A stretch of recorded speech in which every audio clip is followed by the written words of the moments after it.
Λέγομαι Γιώργος Γιάκας και είμαι από το Πολυτεχνείο το Τμήμα Χωροταξίας. Ζιάκας. Έχετε δώσει ένα ραντεβού σήμερα εδώ φοιτητικοί σύλλογοι. Από ποιες σχολές και για ποιο λόγο?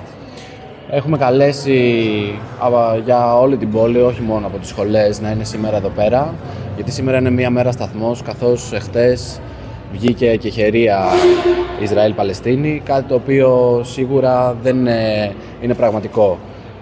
Δεν μπορούμε να έχουμε αυταπάτες, γιατί 2 χρόνια τώρα το Ισραήλ κάνει μια τεράστια γενοκτονία, κάνει πάρα πολλά έσχη και δεν μπορούμε να πιστεύουμε σε απλά χαρτιά και σε απλές αποφάσεις ότι αυτή η γενοκτονία θα σταματήσει.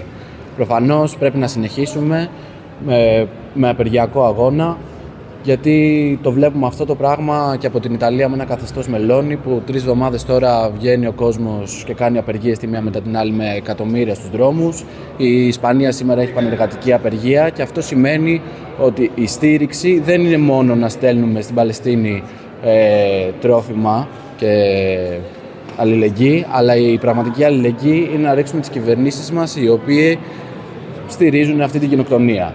Και πόσο μάλλον εδώ πέρα στην Ελλάδα με τον Κυριάκο Μητσοτάκη, τη Νέα Δημοκρατία, που όλος ο προπολογισμός πάει σε πολεμικούς εξοπλισμούς, φρεγάτες, με τη Frontex στα σύνορα, και όλο το κοινωνικό κράτος, η παιδεία και η υγεία αυτή τη στιγμή διαλύεται. Λέτε δηλαδή ότι παρά τη συμφωνία που ανακοινώθηκε, την κεχηρία που τέθηκε σε ισχύ από χθες νομίζω, υπάρχει ανάγκη να παραμείνει ο κόσμος, η νεολαία στους δρόμους, υποστηρίζοντας όλο αυτό που διεκδικεί μάλλον ο Παλαιστινιακός λαός? Υπάρχει πάρα πολύ μεγάλη δυνατότητα και υπάρχει πάρα πολύ μεγάλη θέληση από όλο τον κόσμο, όχι μόνο από την νεολαία.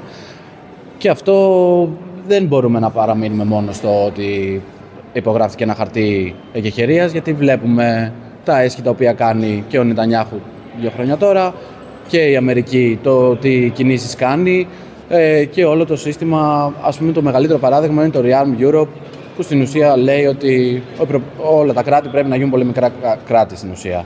Οπότε πάμε σε μια τεράστια κρίση και αυτό θα έχει αντίκτυπο σε όλο το λαό. Είτε είναι νεολαία, είτε είναι εργατική τάξη, είτε είναι φοιτητής, είτε είναι το οτιδήποτε.